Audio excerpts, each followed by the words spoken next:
Revenir sur la nouvelle affaire qui éclabousse le monde du tennis. Un entraîneur de la région parisienne a reconnu le viol d'une mineure, mais d'autres joueuses accusent cet homme de 48 ans qui a donc été mis en examen et écroué. Une histoire qui rappelle évidemment celle que vous avez vécue. Isabelle de Mongeau, bonsoir. Bonsoir. Vous êtes ancienne championne de tennis. Avec nous également en duplex de Bordeaux, Greg Descamps. Bonsoir, vous êtes l'un des auteurs d'un rapport consacré justement aux violences sexuelles dans le sport. Alors tout d'abord, nous allons faire un point sur cette enquête qui concerne donc cette nouvelle affaire avec Benoît Mousset. Incarcéré depuis hier, Andrew Guedes, le professeur de tennis mis en examen, est suspecté d'avoir violé 3 anciennes élèves.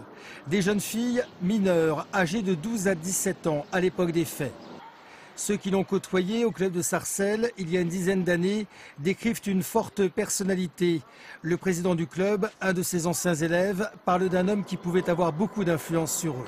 Les matchs de tennis, c'est parfois tous les jours. Pendant les vacances, c'est matin, après-midi pour les enfants. Et parfois, seuls les entraîneurs amènent les enfants en compétition. Donc il y a cette proximité-là qui existe. Il y a une relation fusionnelle. Il y a une relation fusionnelle. En tout cas, lui, à l'époque, entraînait ça.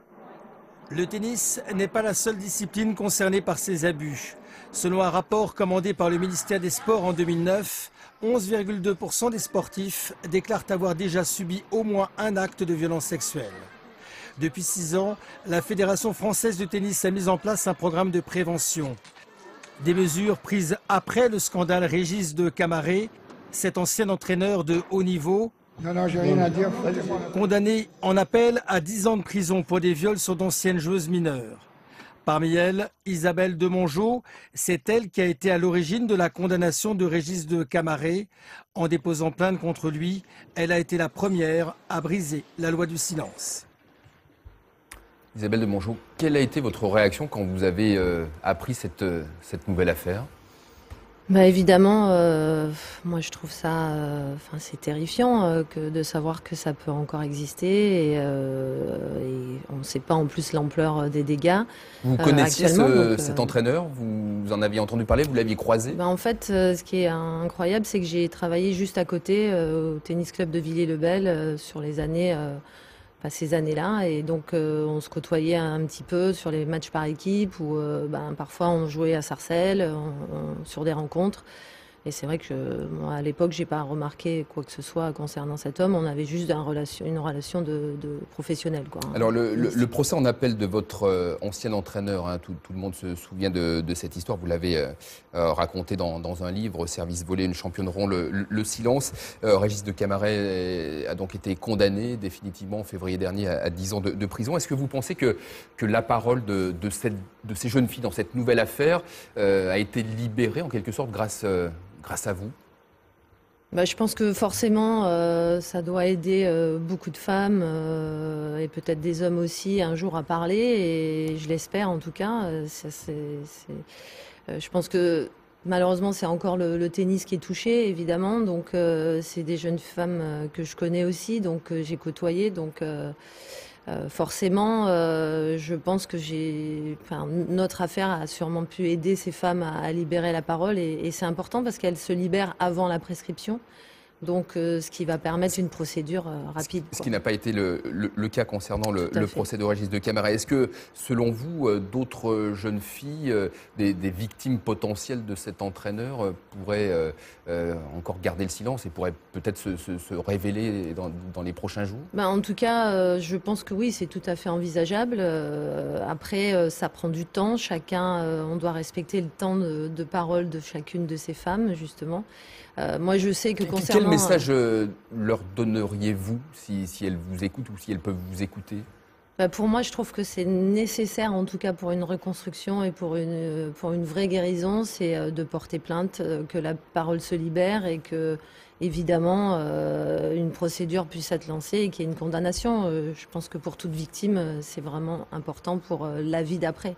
Pour se reconstruire totalement. Greg Descamps, vous avez remis un rapport au ministère des Sports en 2009 au sujet de ces violences sexuelles dans le sport. On va y revenir, mais tout d'abord, j'aimerais avoir votre avis, savoir si cette nouvelle affaire vous surprend ou pas. Ça n'est évidemment pas surprenant puisque depuis la remise du rapport en 2009 et puis bien avant, on sait déjà depuis très longtemps que ce phénomène est loin d'être anecdotique dans le sport, que ce soit en France mais également à l'international.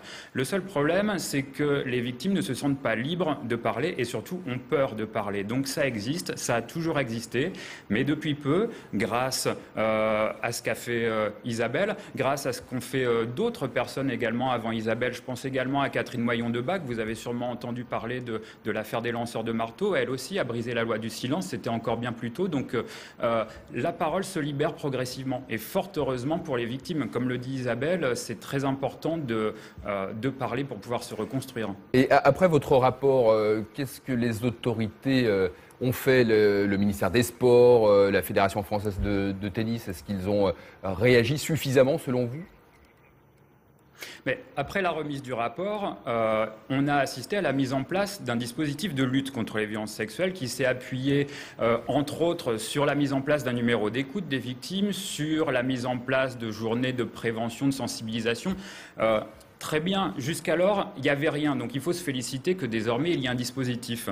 Mais le problème, c'est qu'au niveau de sa mise en application, on n'est pas venu vérifier que le dispositif tournait véritablement. Les structures chargées de le mettre en application n'ont pas eu véritablement de consignes. Il n'y a pas eu de budget non plus alloué à ce dispositif. Et puis le ministère n'a pas non plus véritablement cherché à savoir quelles étaient les structures qui appliquaient le dispositif. Alors, dans ce cas-là, quand on met en place quelque chose et qu'on ne cherche pas ensuite à savoir si c'est efficace, on peut être sûr que ça ne sera pas efficace. Ça, c'est une certitude. Isabelle Demongeot, il faut encore faire davantage. Par exemple, là, est-ce que, selon vous, la Fédération française de tennis doit se porter partie civile dans cette nouvelle affaire?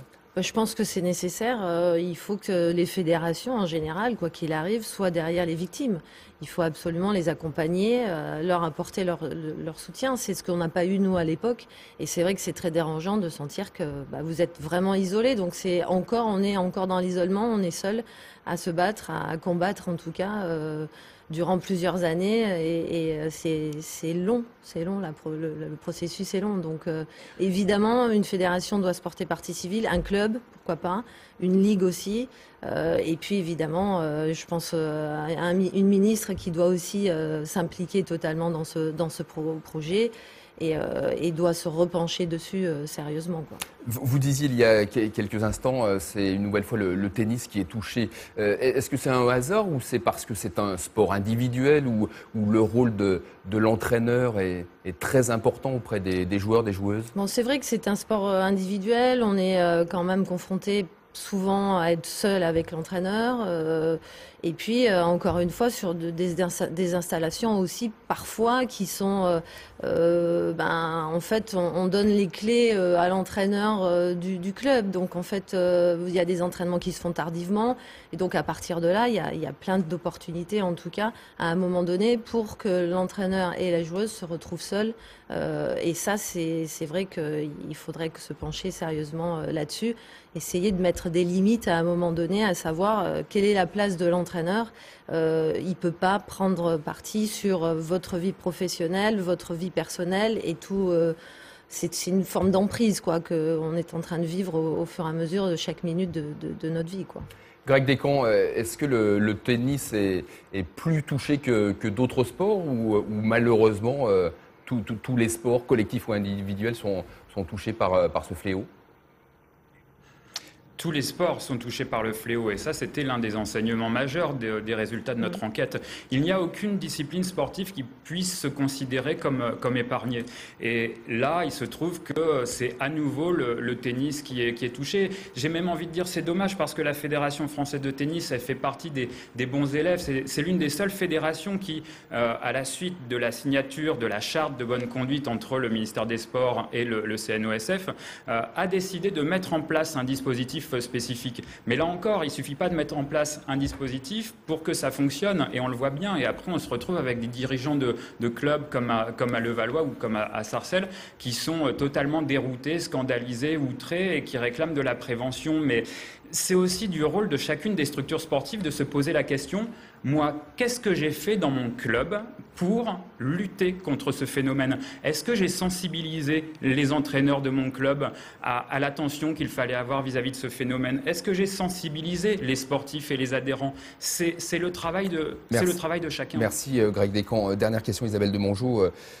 Aujourd'hui, 3 mois après le procès en appel qui a donc condamné Régis de Camaret, comment allez-vous? Je vais beaucoup mieux. C'est clair que je me suis allégée d'un poids énorme. 10 ans de procédure, c'est très très long. Et évidemment, des thérapeutes aussi m'ont aidé aussi à aller mieux. Et je continue toujours à me faire suivre. Mais c'est vrai que c'est important, je trouve, pour se reconstruire et aller mieux, de passer par ces étapes-là. Elles sont dures, mais je considère que la vie est maintenant devant moi et voilà. Après, professionnellement, c'est vrai que j'ai un petit peu payé le fait, j'ai un petit peu dérangé tout le monde sportif et qu'à un moment donné, on m'a dit, on voit d'abord la femme violée avant de voir la joueuse de tennis que tu as été. Et c'est vrai que ça fait mal, quoi. Et c'est pas simple. C'est pas simple. Numéro 2 française, grande championne. Voilà. Merci Isabelle de Mongeau d'être venue témoigner en direct sur le plateau du Grand Soir 3. Merci.